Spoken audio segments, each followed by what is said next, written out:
Hello and welcome to my series of videos on my book Philosophizer's Bible, and this is number 14, and I'll be reading out the chapter Things Look Funny, and I'm talking about the look, but I'm not talking about what Sartre means when you become aware of somebody else's look.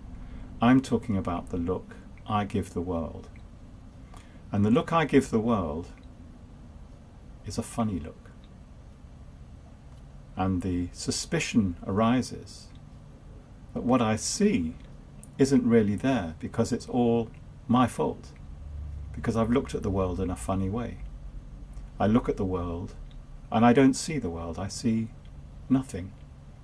I see the nothing that the world is suspended in. I see the possibility of nothing. I see everything else that can't be seen.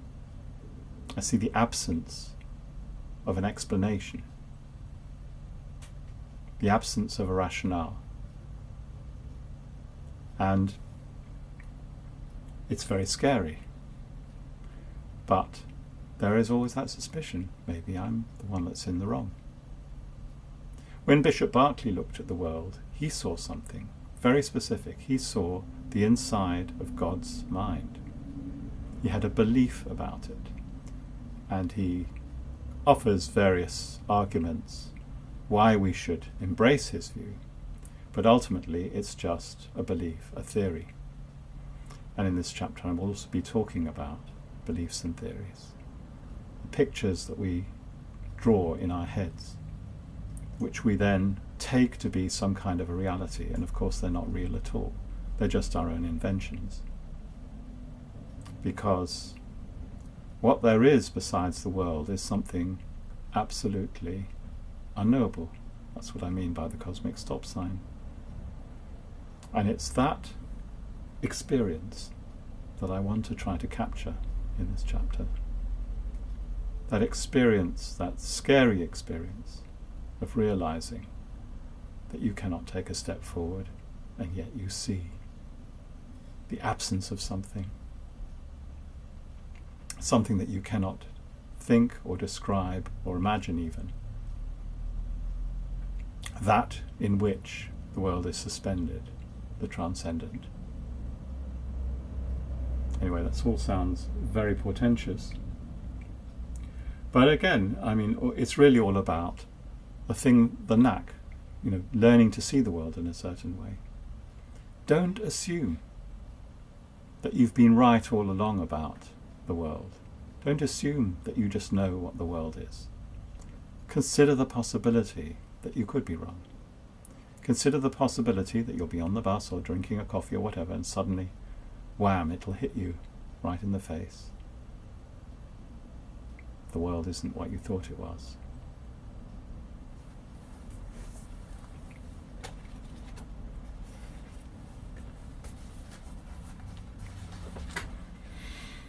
Things look funny because you look at them and funny. It's taken me years to learn that look, but now the effort is beginning to pay off. I'm having second thoughts. Maybe I'm the one to blame for all this. All the doubt, the suspicion, the sideways looks. These pictures that I can't seem to get out of my head, or fairy tales. Shouldn't I doubt them too? Suppose I'm wrong about everything, just plain wrong. What then? I know where you're going with this. Believe me, you don't want things back the way they were. You think your life was great in your Garden of Eden, when you had no doubts and no beliefs either? Back to the way things are? Really? The way things were was shit. The way things are is shit. You human apes, you're too easily satisfied. You're happy living in shit. Dissatisfied Socrates. Oh, the pain of it. I can't empathise with a character like Socrates, or with John Stuart Mill either, that sad, stern figure. So far as everyday living is concerned, the things I like and dislike, I am perfectly satisfied. A satisfied pig, if you like. I have everything that I want. I am perfect in every way, quote unquote. The pain comes from something else, The thought of what is still denied me. A locked, barred door. Yes, I was happy before I knew of the existence of that locked door. But no, I don't wish myself back to a time before I knew of its existence. For along with the pain of renunciation comes the feeling of wonder. The precious wonder. I see something they don't see. You philosophical hoi polloi will never succeed in convincing me otherwise. Of course there will always be doubt. That's the thing about being a philosophizer. Any step could be a wrong step, a step into chaos, a step off the precipice. But this look of mine, this finely tuned look, has never let me down until now. I trust this look with my life. This way of looking is my life. What is our fundamental principle, the thing we philosophizers live by? The world isn't a thing. The worldhood of the world isn't the nature of that thing. The world in its worldhood is more like a state of mind, or something you connect to, not by believing or thinking, but by seeing and feeling.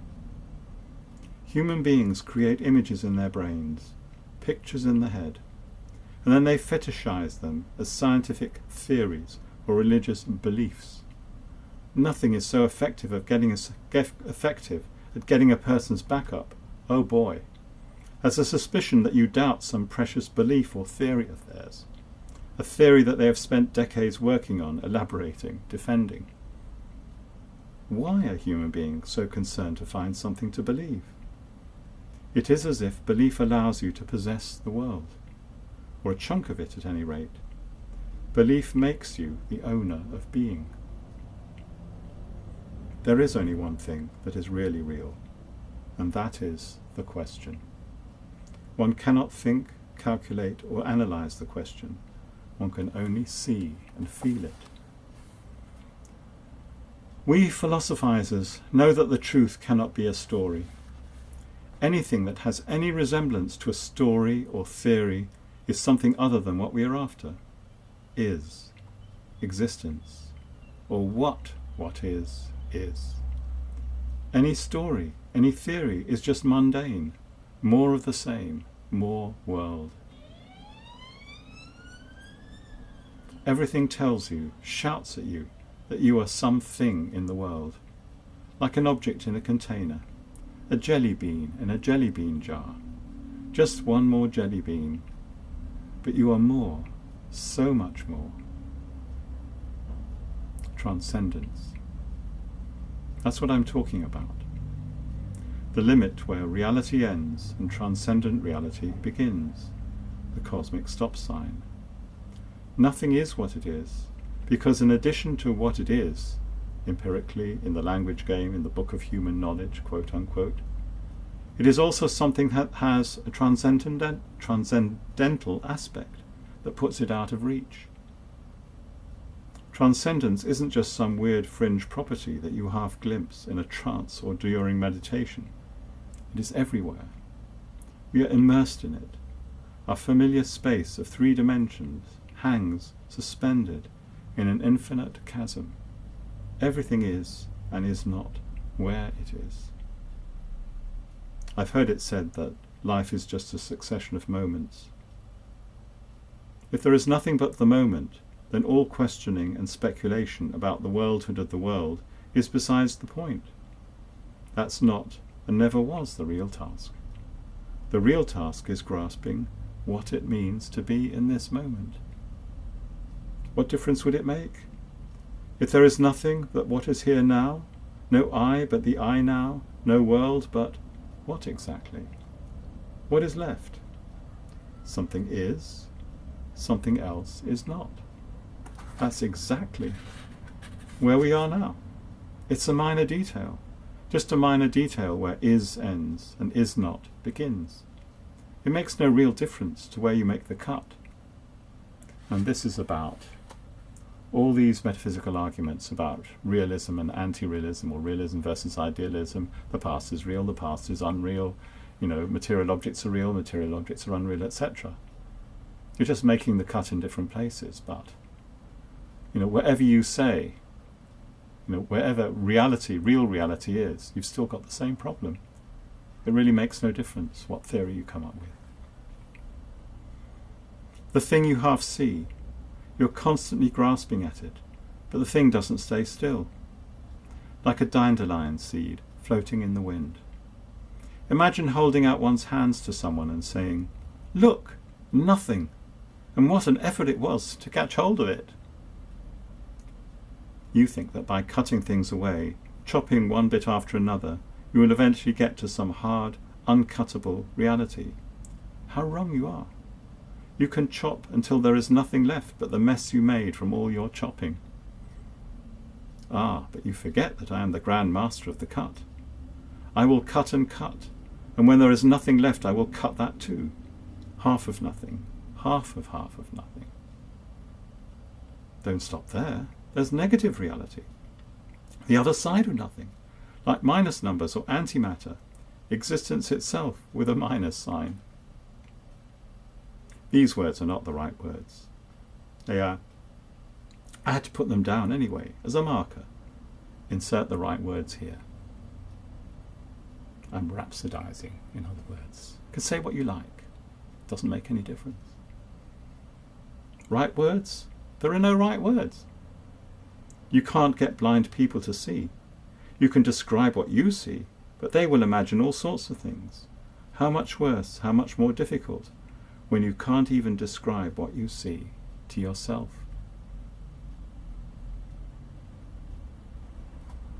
Ouch.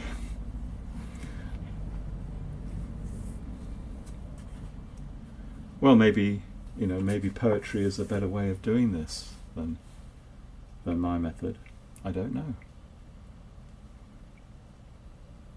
This is really, you have to break this into two parts. It's what I'm against and what there is left after you've cleared away all the things that one is against.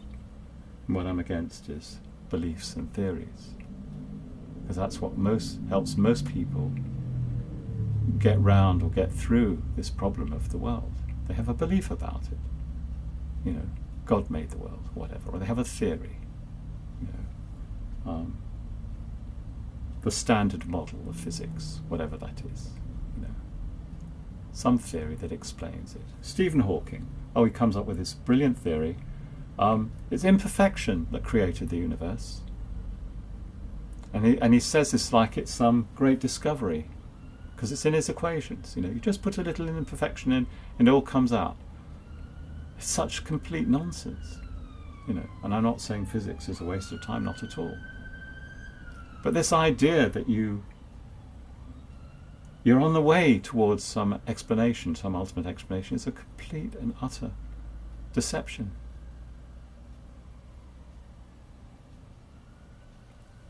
It's worth doing science. I would say it's not worth believing in religion, although in the next chapter I'm going to say some nice things about Scientology and Satanism. If I had to choose a religion, it would be one of those. I'm being semi-ironic when I say that. But this is the question that we are pursuing. What to do when you discover this, when you see this, when you see the nothing? What is there to do? What is there to think?